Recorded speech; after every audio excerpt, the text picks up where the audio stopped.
The latest scientific findings highlight the urgent need for immediate climate action. The Intergovernmental Panel on Climate Change, the United Nations body for assessing the science related to climate change, has released 3 reports in the last 2 years that warn of the disastrous consequences of inaction.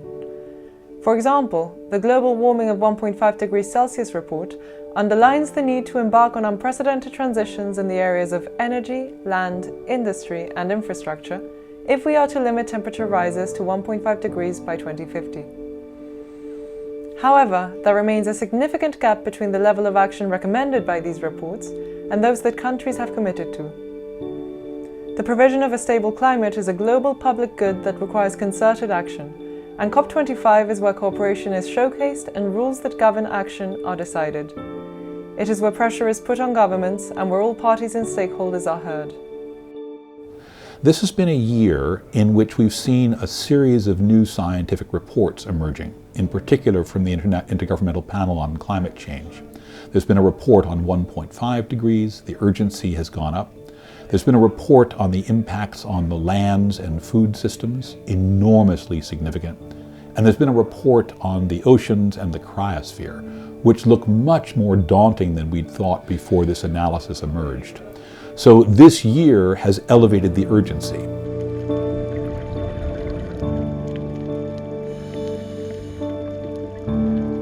And in conclusion, there is 3 critical messages that can emerge from those report produced by IPCC. Any bit of warming matters. Any year matters. And any choices matters. Being choices at individual level, being choices at family level, being choices at community level, at country level or global level.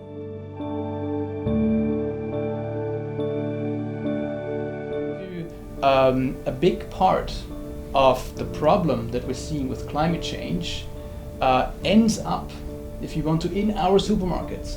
Palm oil that is being produced in Indonesia by converting tropical rainforests ends up in many of the shampoos, in many of the products that we're buying here in Spain, in other parts of Europe.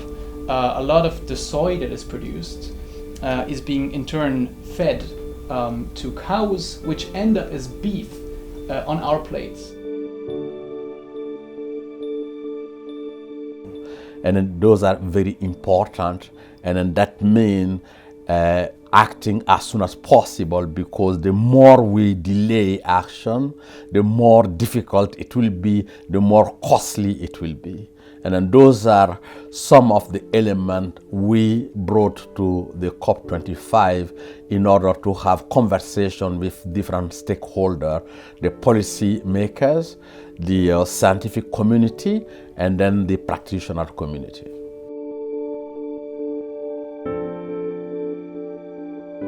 Cómo operativizar el Acuerdo de París, cómo homologar los reportes y la transparencia en cuanto a el alcance en emisiones y demás, y el tema de riesgos y pérdidas, ¿verdad?, que es importantísimo especialmente para los países vulnerables de América Latina.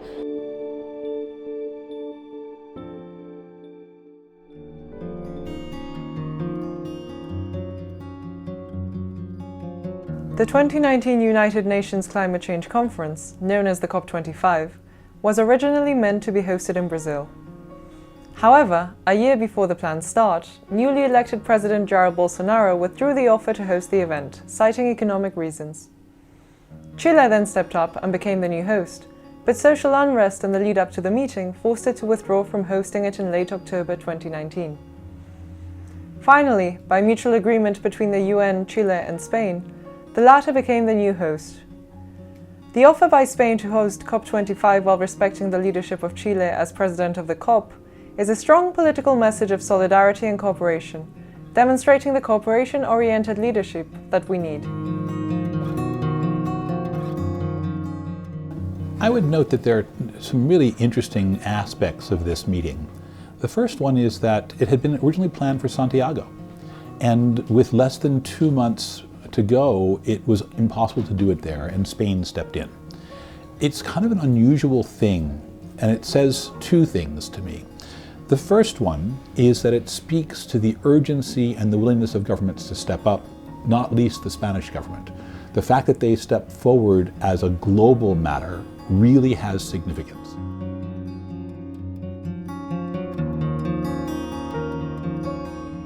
So one thing that we maybe undervalue is that we had COP25 in Madrid, because at the beginning, more than a year ago, it was supposed to be in Brazil, and then they decided not to host the COP. Then Chile was going to be the host, and then because of national problems, they decided that they couldn't. And so the fact that we had the COP in Madrid is key, and it also shows us and sends us a message of solidarity.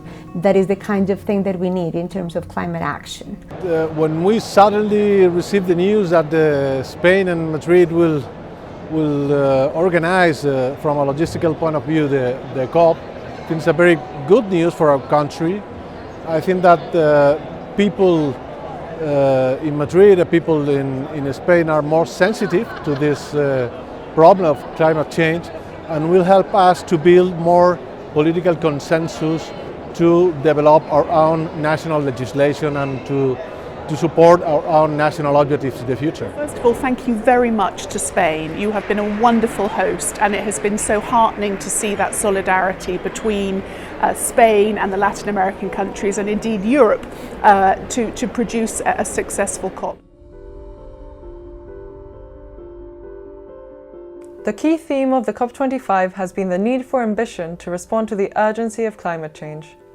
Article 4 of the Paris Agreement requires countries to submit nationally determined contributions, or NDCs, which embody efforts by each country to reduce emissions and adapt to the consequences of climate change. The IPCC recommends a reduction to net zero emissions by 2050, but current NDCs are nowhere near meeting that target. This COP25 therefore saw many calls for greater ambition ahead of next year's COP26, when the next round of NDC submissions is expected.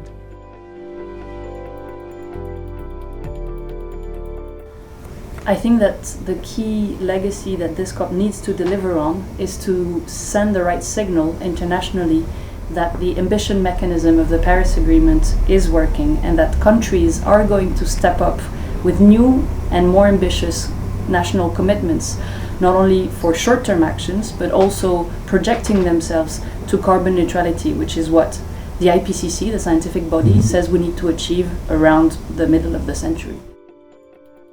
We need strong NDCs, we need NDCs that will triple or maybe quintuple the ambition that we need, and so that it's not only states, it's also non-state actors, it's institutions and banks and other organizations that have to help. We saw that with the science a few weeks before the COP, that what we're doing globally is not enough, and there's a huge gap, and that is what we need to see next year with the NDCs. Que la ambición en la revisión de las NDCs va por la vía de la ambición política. Yo creo que este año, en el año final de 2019, principio de 2020, es clave para que los gobiernos vayan recibiendo las señales de la sociedad civil, que cada vez solicita, cada vez les pide una mayor ambición, que cada vez les pide una mayor urgencia a la hora de aprobar marcos políticos alineados con el Acuerdo de París. Countries are not alone in their effort to reduce emissions. The Paris Agreement establishes a set of voluntary cooperation mechanisms, enshrined in Article 6, that allow countries to collaborate in their efforts to meet their climate targets. These flexibility mechanisms should allow emissions reductions to happen where they are cheapest, ensure the environmental integrity of the agreement, and foster greater ambition. Over half of the current NDCs contemplate the use of cooperation mechanisms. Hence, designing a robust set of rules to govern Article 6 is key to the success of the Paris Agreement. Article 6 mechanisms include an accounting framework for international cooperation and international transfer of carbon credits between countries, a mechanism to trade credits from emissions reductions generated through specific projects, and a work program for non-market approaches. However, agreeing how these will work in practice proved a difficult topic in last year's COP, making it another key topic in this year's negotiations. It is one of the last remaining pieces of the Paris regime to be resolved. Everyone has been expecting from Article 6 ever since COP24 is to actually get a guidance for Article 6, which will complete the Paris Rulebook. The Paris Rulebook is the collection of rules that tell us how to meet the provisions laid out by the Paris Agreement, and Article 6 is the only chapter missing from that rulebook. Este artículo es muy importante porque sienta las bases de la cooperación, pero no cualquier tipo de cooperación. Cooperación orientada al cumplimiento de los objetivos del Acuerdo de París, a limitar la temperatura a finales de siglo muy por debajo de los 2 grados, preferiblemente por debajo del 1.5 grados, ¿no? Market mechanisms associated with NDC goals have the potential of keeping the cost of meeting NDC down, which makes meeting NDC achievements more acceptable to the society as a whole, and it also enables more ambition to be put forward at the same cost. So it can play a key role in closing the ambition gap. Article 2.1 of the Paris Agreement establishes the need to make finance flows consistent with a pathway towards low greenhouse gas emissions and climate-resilient development as a key lever for climate action. This entails both public and private finance for climate action and greening the financial system more broadly. One aspect of this is ensuring greater solidarity between those countries with limited means to reduce greenhouse gas emissions and adapt to climate change, and industrialized countries. This COP highlighted the role that financial institutions can play in meeting climate objectives, and the appropriate regulatory environments that can be created to facilitate this. There is, let's say, finance for developed countries that still have to somehow upgrade or change their infrastructure. Then there is also the very crucial role that finance is playing to help developing countries. So we have to think that developing countries altogether are expected to increase massively their emissions coming from infrastructure. Well, banks play a key role in achieving the Sustainable Development Goals and the Paris Agreement commitments, as we are responsible for challenging all the funding that is needed to achieve these goals. On finance, for example, it's a need on increased investment on energy efficiency. Yeah? In this issue, for example, it needs, most of the time we need collaboration between public and private institutions in order to de-risk the situation and try to credit enhance the opportunities for banking. The EU is leading the way with its Action Plan on Sustainable Finance, which aims to integrate environmental, social and governance considerations into its financial policy framework and mobilize finance for sustainable growth. National climate laws are also starting to require disclosure of the exposure of listed companies, banks and asset managers to climate change and actions taken to address risks in order to promote the integration of climate considerations in the capital allocation of financial institutions. Yeah, so the European Commission is very ambitious with executing its action plan on financing sustainable growth. So there's 10 points, and the majority of points are already done. And I think the European example can be used by many countries, and the experience gained can be transferred. Methodologies can be applied, and this kind of front-running work that is being done by the European Commission can help other countries leapfrog some challenges, and by that helping these countries to really finance their NDCs, to finance their climate goals, and in the end help achieve the Paris Agreement. Some countries like France have innovated in terms of requiring asset managers and asset owners to disclose climate-related risks for their investment portfolios, which is an important instrument to direct finance towards investments more compatible with the Paris Agreement. This COP has also brought to light the wider social issues surrounding climate change. The social unrest that forced Chile to withdraw as host made it clear that the fight for climate change must also be a fight against inequality and poverty and be linked to the UN's Sustainable Development Goals. There is therefore a growing awareness that the transition towards a low-carbon world must be a just transition that creates decent jobs and quality work. Estando en Madrid y sabiendo que no estamos en Santiago, tenemos que hablar en un diálogo franco, respetuoso, sereno, de la crisis social que hay en América Latina y que va a llevarnos a meterla en los debates climáticos de una forma en que nos obligue a hablar de transiciones justas.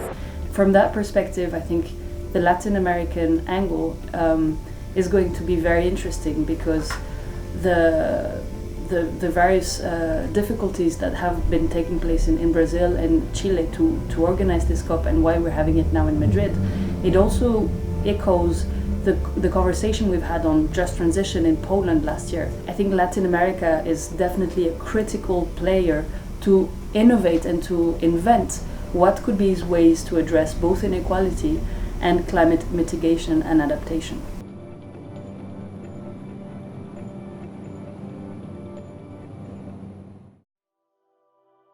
Some success stories have come out of the COP25. One of these is the adoption of a new 5-year gender action plan. Another is that there is to be a dialogue on the ocean and climate change arising of this Blue COP in June 2020. Finally, having the first meeting of the Coalition of Ministers of Finance for Climate Action at a COP has marked an important turning point. On Monday, we had the first meeting of the Coalition of Finance Ministers on Climate Action at a COP. It has been created this year, 2019, with meetings at the World Bank and IMF annual meetings in October and spring meetings in the spring.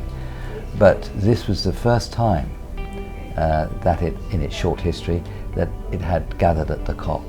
And that's of fundamental importance because we know that going zero by 2050 means changing the whole economy. That cannot happen unless finance ministers are centrally involved. Despite its framing as the COP of ambition, this COP has not seen the level of progress that many had hoped for.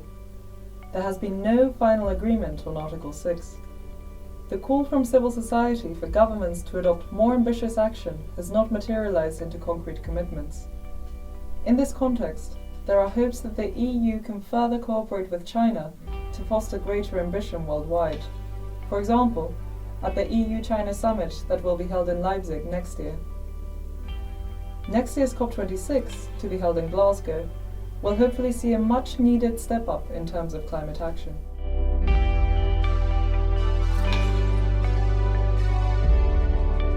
So certainly we have very high or even increasing expectation for Europe and China cooperation, given today's geopolitics, also given President Trump to withdraw Paris Agreement. But certainly, China had the position to support and maintain the momentum of the Paris Agreement on the basis of multilateralism. I think what we need to see in 2020 under our presidency, we talk about a year of action, bringing ambition into action, and that will be in 3 areas. Asking countries to bring forward upgraded NDCs, which can be very difficult. It's difficult to do that. It's a whole of economy project, but we know most countries we've spoken to are planning to do so. Secondly, engaging with the corporate world. What we hear so strongly is that companies and financial institutions are absolutely committed to raising their ambition and financing and engaging in the transition. And lastly, the power of cities, states, regions who are passing net zero legislation, working out how they change their electric vehicle rollout. We need all of that. The message is everybody is in. You know, every country, every city, every state, every region, every individual, every bank has a role to play, and we want to bring all of that ambition together into one grand alliance, if you like, and make that drive greenhouse gases down.